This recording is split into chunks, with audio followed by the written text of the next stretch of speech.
Peace, light, and love to you listening to the sound of my voice. Today's message is from Genesis 13. And what stood out to me in this chapter is how increase, possessions, land, and appearance can influence people and the relationships around them. I am reading from the NIV version. So Abram went up from Egypt to the Negev with his wife and everything he had, and Lot went with him. Abram had become very wealthy in livestock and in silver and gold. From the Negev, he went from place to place until he came to Bethel, to the place between Bethel and Ai, where his tent had been earlier, and where he had first built an altar. There, Abram called on the name of the Lord. Now Lot, who was moving about with Abram, also had flocks and herds and tents. But the land could not support them while they stayed together, for their possessions were so great that they were not able to stay together.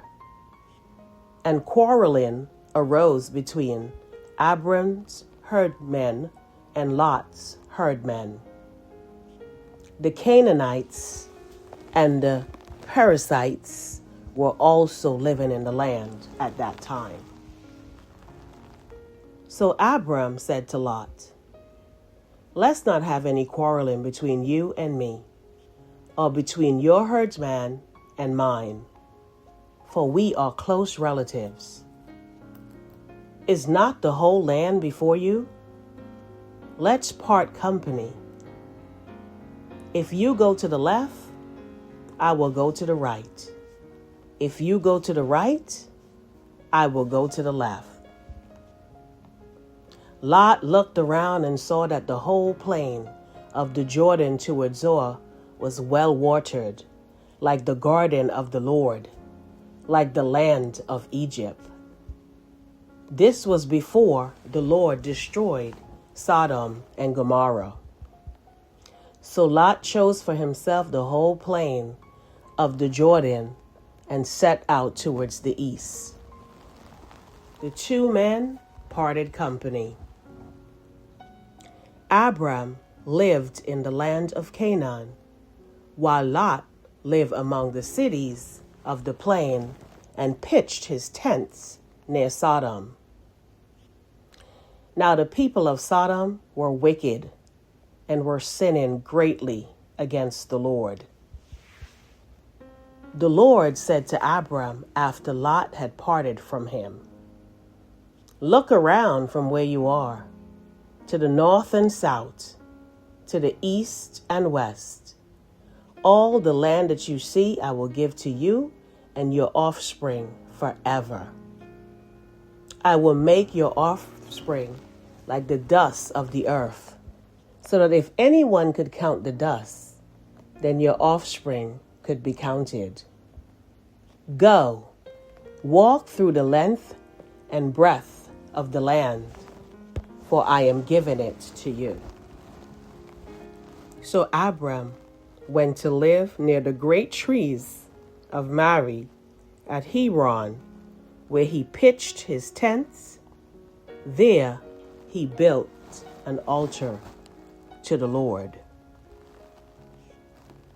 Now, this is my understanding of Genesis 13 as it relates to flesh, the spirit, the order of God, and how relatable these patterns still are among humanity today. Abram and Lot had so many possessions that the land could no longer support them together. Their herdsmen began to argue over the land. What stands out to me is that Abram and Lot themselves never argued over the land. And as soon as Abram became aware of the conflict, he intervened and offered a peaceful solution. What also stands out to me is how quickly strife can arise when possessions, increase, and territory become involved. But Abram chose peace. He did not argue with Lot over the land.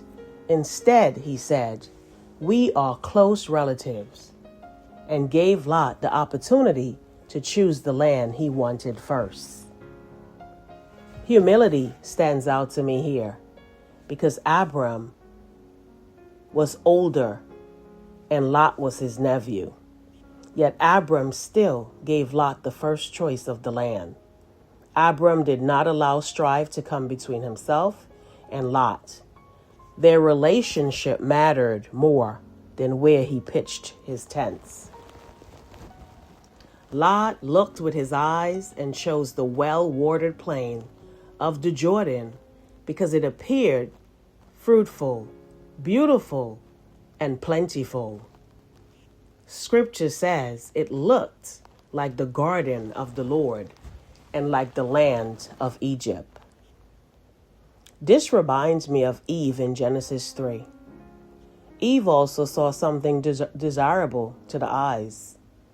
The difference is that Eve had already been warned by God and given the consequence if she chose to eat from the tree. Whereas Lot was not directly told not to choose the land he chose.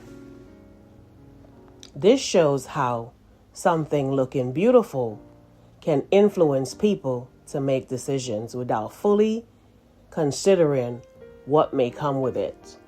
Some people are often drawn to what looks good naturally without fully discerning what may be spiritually connected to it.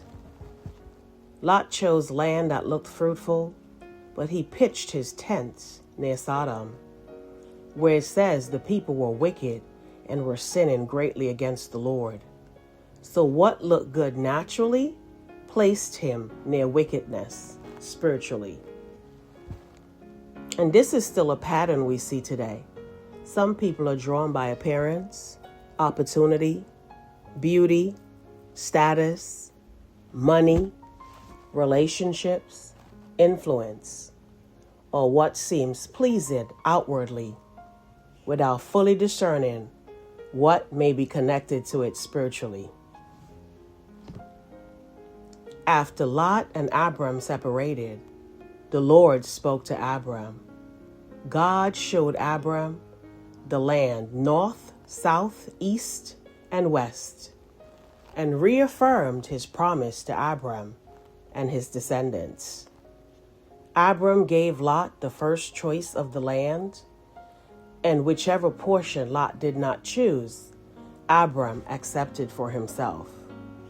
God then told Abram that his descendants would be as numerous as the dust of the earth, so numerous that if someone can count the dust, then they would be able to count Abraham's offspring.